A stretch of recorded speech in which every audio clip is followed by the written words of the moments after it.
Algérie. Vous étiez très bien en place, notamment avec un milieu très fourni. Et mis à part le coup franc de Mahrez qui a un peu déclenché les choses pour l'Algérie, ensuite ça a été mieux, mais globalement vous avez quand même mis en difficulté cette équipe d'Algérie. Quelles sont vos impressions sur ce match?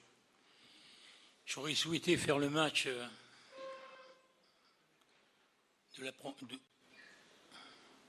pendant 90 minutes de ce qu'on a reproduit en première mi-temps.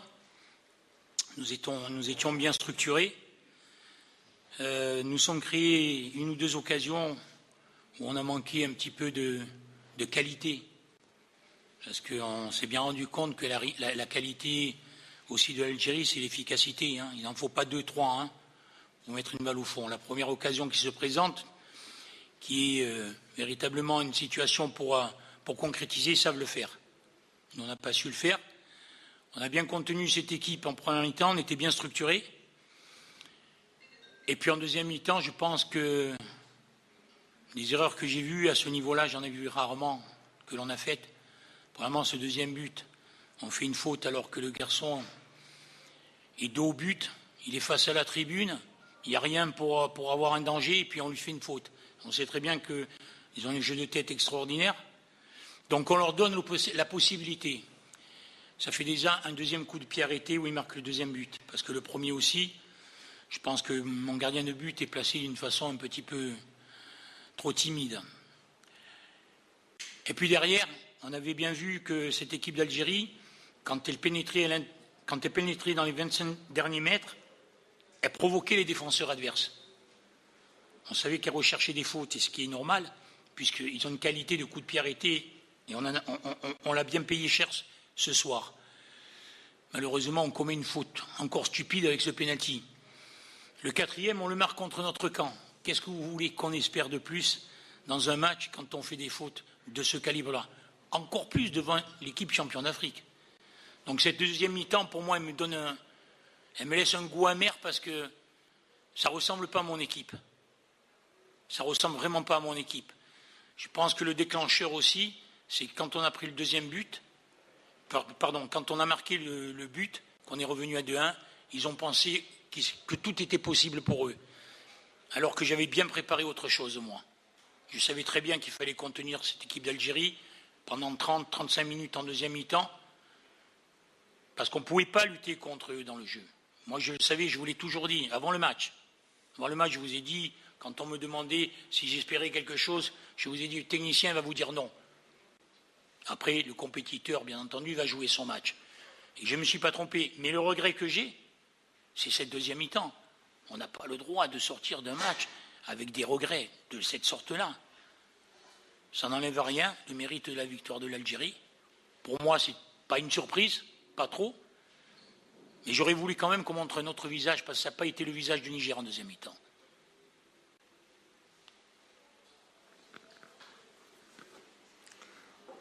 Bonsoir coach. Coach, aujourd'hui le Niger a 3 points en 3 matchs. Comment vous voyez vos chances dans ce groupe où il est... Vous voulez qu'on se qualifie, quoi? Non, vous voulez que je dise ça? Non, qui est dominé par l'Algérie et le Burkina Faso, voilà. Ouais, le Burkina Faso, on a fait un très bon match. Malheureusement, ça s'est joué sur un fait de jeu. Maintenant, on ne va pas abandonner la compétition pour autant. Ce n'est pas parce qu'on a pris 6-1 aujourd'hui qu'on va abandonner la compétition. Maintenant, pour vous répondre à nos chances de qualification, j'en espérais très peu au début, j'en espère un petit peu moins aujourd'hui. Parce qu'il faut que je fasse attention à ma communication aussi.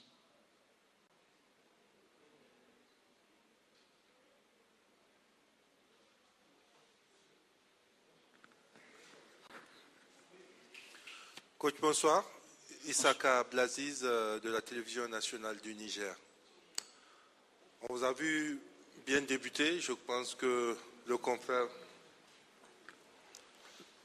l'a notifié. Mais à la deuxième période, vous avez apporté des changements dans l'équipe. Le dispositif sur le terrain n'était plus le même. On a vu Mohamed Ali finir sur le côté avant d'être renvoyé sur le banc se reposer. Qu'est-ce qui explique ces changements apportés par Cavalli dans l'équipe? Ben, tout d'abord, vous savez, quand on perd 4-1 à 20 minutes de la fin contre l'Algérie, on ne peut pas espérer autre chose. Vous connaissez très bien l'importance de Mohamed Ali. Il y a un match retour dans 3 jours. Je pense qu'il avait assez couru. Et il fallait préserver un petit peu ces joueurs-là parce qu'il s'agirait de donner un autre visage à Sidi Kounché, à Niamey. On sait très bien qu'on n'est pas capable de supporter 2 rencontres consécutives en 3 jours. Donc j'ai essayé de ménager un petit peu nos pièces importantes, comme a su le faire Jamel Belmadi en sortant Mahrez, entre autres. Donc c'est un petit peu par rapport à ça. Ça nous aurait amené quoi de marquer un but de plus? Je ne pense pas grand-chose. Par contre, vous avez vu qu'Adebayor commençait à boiter par rapport au coup du début de match. Ali commençait à souffrir physiquement. Il vaut mieux préserver le corps, parce que 3 jours, on va faire un long voyage encore là ce soir, enfin en début de matinée. Ça va être long. Et c'est compliqué de jouer l'Algérie, vous savez. C'est très compliqué. Voilà. Je pense qu'on aurait pu faire beaucoup mieux ce soir. C'est la seule chose que je regrette. Allez-y. Allez-y. C'est bon? Alors, coach, vous l'avez annoncé aussi, bientôt c'est Niamey, déjà le 12. Quel serait désormais l'objectif de Cavalli? Et ce match-ci, ce résultat-là, quel impact pour votre projet? Pour mon projet, je suis vraiment déçu. Parce que j'attendais un autre visage. Parce que ce n'est pas un match qu'on perd parce que l'adversaire nous a harcelés. On leur a donné l'occasion de faire la différence. On a pris 3 coups de pied arrêtés et un but contre notre camp. Ça fait 4 buts. C'est ça qui me désole le plus. Moi, j'aurais préféré que l'Algérie nous harcèle, nous domine à tous les niveaux, comme elle a su le faire dans les dernières 10 minutes, et qu'on prenne 5-6 buts. Il n'y aurait eu aucun regret. Mais là, c'est véritablement des fautes de débutants. Alors comment on peut passer d'une première mi-temps où on se met presque à rêver par rapport à ce que l'on a fait et commettre tant de fautes en deuxième mi-temps de débutants? C'est là où est tout le paradoxe pour moi dans mon projet. On a vu un visage de travail et on a vu un visage, je dirais, des vieux démons. Il va falloir bien réfléchir à la question. Et pour compléter votre réponse, il va falloir sûrement montrer un autre visage à Sidi Kounché.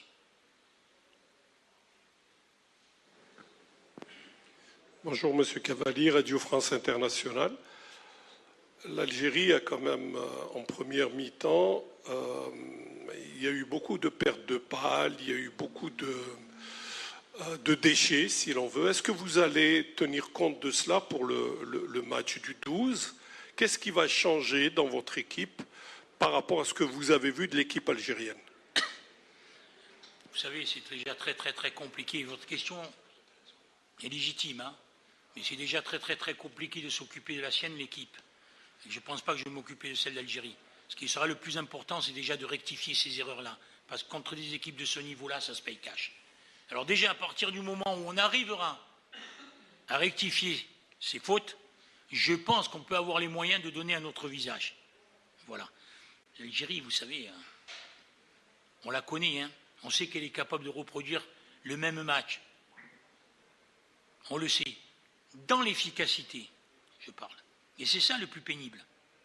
Alors, si on ne commet pas de faute, on peut faire une bonne prestation, comme on a su la faire en première mi-temps, qui était même au-delà de nos espérances, presque. Parce que si on marque les premiers, ça peut faire douter. Et comme l'Algérie est obligée de prendre 6 points contre le Niger, et qu'on a vu cette première mi-temps, on aurait pu faire mieux, beaucoup mieux. Mais pas en commettant des bêtises comme celle-là. Donc moi, c'est ça que je vais me pencher, surtout sur mon équipe. Parce que si je m'occupe de l'Algérie, alors que les miennes, je ne vais pas rectifier les erreurs qu'on a faites, c'est même pas la peine d'espérer quoi que ce soit. Donc il faut montrer un autre visage. Il faut être beaucoup plus téméraire, il faut être beaucoup plus orgueilleux, il faut être beaucoup plus concentré, hein, et il faut avoir cette réaction d'orgueil de se dire on en apprécie cela, il va falloir quand même montrer notre visage. Mahmouda.